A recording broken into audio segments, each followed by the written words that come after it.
முகவரி பார்வையாளர்களுக்கு வணக்கம். நம்மளோட மூத்த பத்திரிகையாளர் மூர்த்தி அவர்கள் இணைந்திருக்காங்க. அவரோட கேட்க வேண்டிய கேள்விகள் நிறைய இருக்கிறது. வாங்க பேசுவோம். வணக்கம் சார்.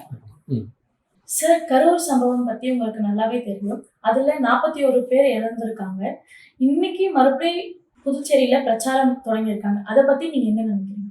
ஏறத்தாழ ஒரு 72 நாட்கள் கழித்து அவர் மக்கள் மத்தியில ஒரு பொதுக்கூட்டமா சந்திக்கிறதுக்கு இன்னைக்கு போயிருக்காரு. இது ஒரு அரசியல் கட்சி. அவர் அப்படியே வீட்டிலே முடங்கி இருக்க முடியாது, முடங்கி இருக்கவும் கூடாது.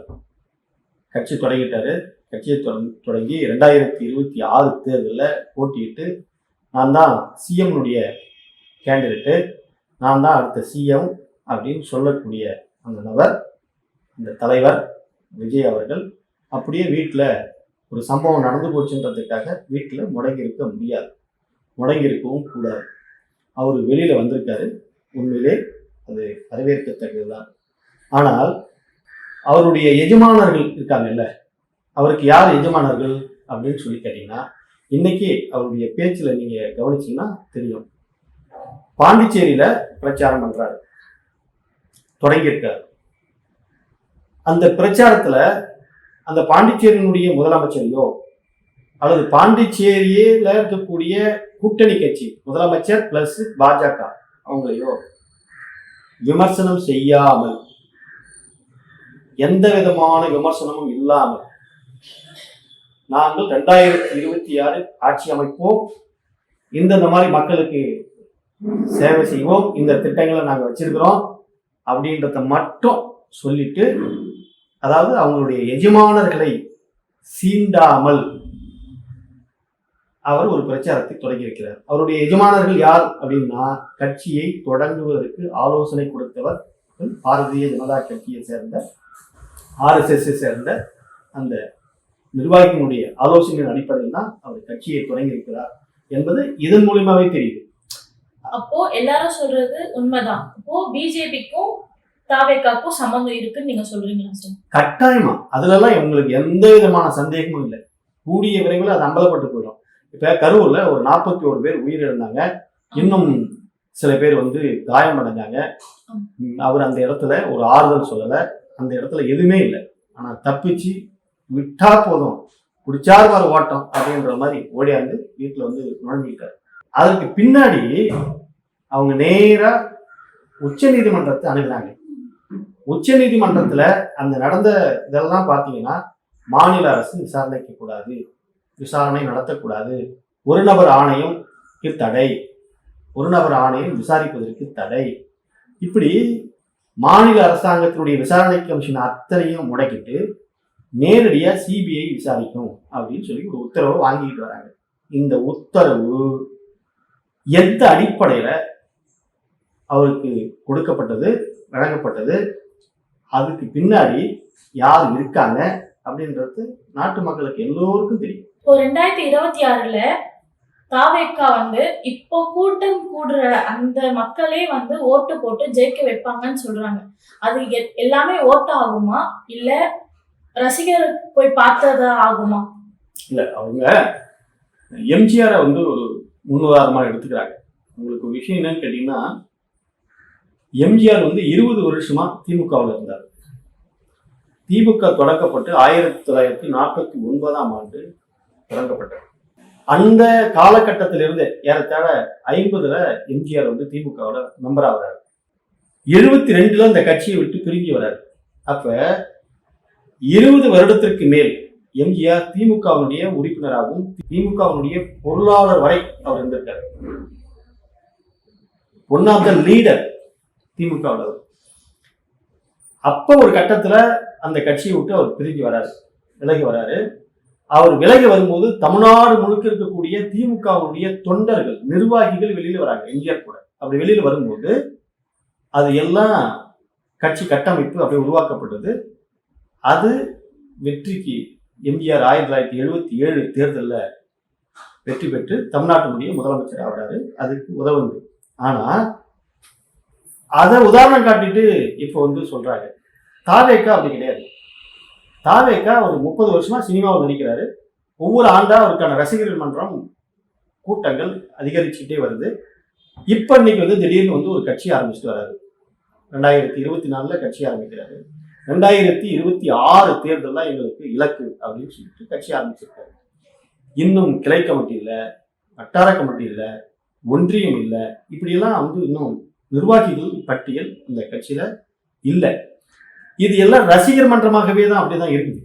இந்த ரசிகர்கள் கேண்டிடேட்டை சூஸ் பண்ணி ஓட்டு போடக்கூடிய நபர்களா இல்லை.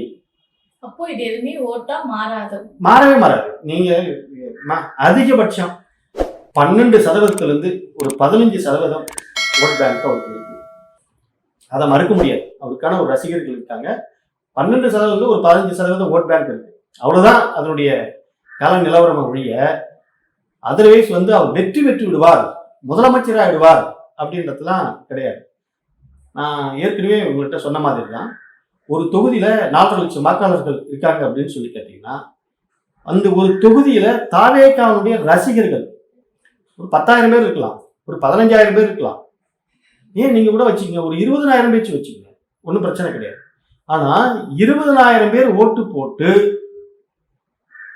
ஒரு கட்சியினுடைய வேட்பாளரை வெற்றி பெற வைக்க முடியாது. அது ஒரு 1.5 லட்சம் வாக்காளர்கள் தேவைப்படுவாங்க அப்படின்றத நம்ம புரிஞ்சுக்கணும். அப்ப இது வெற்றிக்கு உதவாது. தேர்தலில் போட்டியிடுவதற்கு வேண்டுமானால் உதவும். ஒரு சினிமாவுடைய கவர்ச்சி இருக்கிறது, ஒரு பெரிய நடிகர், அதனால அவரை பத்தி என்னன்னு கேட்டீங்கன்னா ஜெயிச்சிருவாரு அப்படின்ட்டு ஒரு பிம்பத்தை கட்டமைக்கிறாங்க, ஒரு பிரச்சாரத்தை வியூகத்தை வந்து கட்டமைக்கிறாங்களே ஒழிய கள நிலவரம் அப்படி கிடையாது. கியூஆர் ஸ்கேனர் வச்சு இப்போ கியூஆர் ஸ்கேனர் இருந்தாதான் விஜயை பார்க்க முடியும் அப்படின்னு சொல்லி கொண்டு வந்திருக்காங்க. அதை பத்தி நீங்க என்ன சார் நினைக்கிறீங்க? ஆமா, ஏற்கனவே காஞ்சிபுரத்துல ஒரு நிகழ்ச்சி நடத்தினாங்க. அந்த நிகழ்ச்சியிலையும் என்ன பண்ணிட்டாங்கன்னு கேட்டீங்கன்னா, இவங்களை கண்ட்ரோல் பண்ண முடியாது. அந்த நிகழ்ச்சியிலையும் இதே மாதிரி தான் கியூஆர் கோட் தான் வந்து கொண்டு வந்தாங்க. இப்பயும் பாண்டிச்சேரியிலையும் அது மாதிரி தான் கொண்டு வந்திருக்காங்க. இந்த ரசிகர்களுக்கு வந்து புரிதல் இல்லாதவர்கள், அரசியல் பக்குவம் இல்லாதவர்கள். இவர்கள் ஒரு இடத்துல இவர்களுக்கு ஒரு கட்டுப்பாடை யாராலையும் விதிக்க முடியாது. இவர் யாருடைய ஆணைக்கும் கட்டுப்பட மாட்டார்கள். அதாவது உதாரணத்துக்கு சொல்லணும் அப்படின்னு சொல்லி கேட்டீங்கன்னா, மற்ற கட்சிகள் இருக்காங்கன்னா, மற்ற கட்சியில ஒரு லீடர்கள் இருப்பாங்க, அடுத்த லெவல் லீடர்கள். அந்த லீடர்கள் சொன்னா மற்ற கட்சிக்காரங்களாம் தொண்டர்கள் எல்லாம் கட்டுப்படுவாங்க. ஸோ எங்க வட்ட செயலாளர் சொல்லியிருக்காரு, எங்க மாவட்ட செயலாளர் சொல்லியிருக்காரு, எங்க ஒன்றிய செயலாளர் சொல்லியிருக்காரு அப்படின்னு கட்டுப்படுவாங்க. இவர்கள் யாருடைய கட்டுப்பாட்டுக்கும் அடங்காத ஒரு பெரும் திரள் ரசிகர்கள் கூட்டம். இந்த கூட்டத்துக்கு நீங்க அப்படியே ஓப்பன்ல நீங்க வந்துருங்க அப்படின்னு சொல்லி கேட்டீங்கன்னா, ஒருத்தர் இடிச்சுக்கிட்டு விழுந்து மீண்டும் உயிர் சேதங்கள் தான் ஆகும், பெரிய பிரச்சனைகளாக மாறும். அதுக்கு அடுத்தது கடவுளால கூட விஜயை காப்பாற்ற முடியாது. அதுக்காக தான் இப்ப இந்த சிஸ்டத்தை கொண்டுட்டு வந்து கேட்டை போட்டு அங்கே கியூஆர் கோடு ஒன்று வச்சு இவங்க மட்டும்தான் உள்ள வரணும், 5,000 பேர் உள்ள வரலாம், 2,000 பேர் உள்ள வரலாம் அப்படின்ற ஒரு சிஸ்டத்தை இப்பதான் வந்து ஒழுங்குபடுத்தியிருக்காங்க. அந்த கட்சி இன்னும் கட்டுப்பாட்டுக்குள்ள வரல. அதாவது தலைவர்களுடைய அடுத்த கட்ட தலைவர்கள் அங்க இல்லை. அந்த தலைவர்கள் சொன்னா கேட்கறதுக்கு அவங்க தயாரா இல்லை. அப்படியே ஒரு சில 1-2 மாவட்ட செயலாளர்கள் இருந்தாங்கன்னா கூட அவர் சொன்னா அவங்க கேட்க மாட்டாங்க. ஏன்னா அவர்கள் வந்து கட்சிக்காரர்கள் கிடையாது, அரசியல் விவரம் புரிந்தவர்கள் கிடையாது, பயிற்சி பெற்றவர்கள் கிடையாது, பல கூட்டங்களை அட்டன் பண்ணி பல நிகழ்வுகளை கண்டு அவர்கள் அரசியல் பக்குவப்பட்டவர்கள் கிடையாது. அவர்கள் எல்லோருமே போஸ்டரையும் கட் அவுட் கட்டி அது மேல ஏறி பாலாபிஷேகம் செய்யக்கூடிய மனநிலை உள்ள ஒரு ரசிகர்கள் கூட்டம். அந்த கூட்டம் தேர்தலுக்கு செட் ஆகுமா அப்படின்னு சொல்லி கேட்டா 100% சொல்றேன், தேர்தலுக்கு செட் ஆகாது. இப்போ இன்னைக்கு காலையில தான் பிரச்சாரம் அப்படின்னு சொல்லி அனௌன்ஸ் பண்ணியாச்சு நேத்து. அதுக்கு முன்னாடி விடிய காலையிலேயே போயிட்டு அங்க கூட்டம் சேர்ந்து இரவு ஃபுல்லா அங்க கூட்டம் இருந்து வந்திருக்காங்க.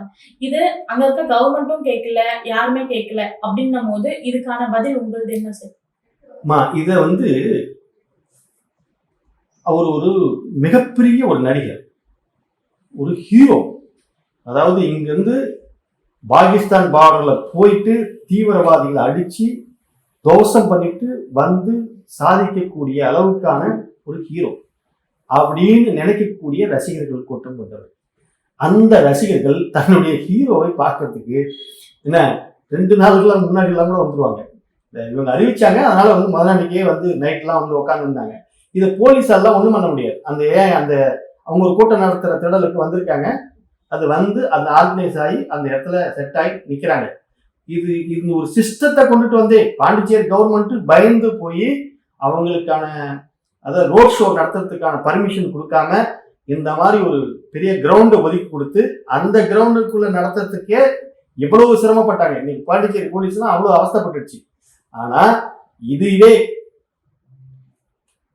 இன்னும் சின்ன சின்ன அரங்கெல்லாம் இருந்தா விஜய் வராருன்னு சொன்னா அது நிச்சயமாக மிகப்பெரிய ஒரு சேதாரத்தை கொடுக்கும்.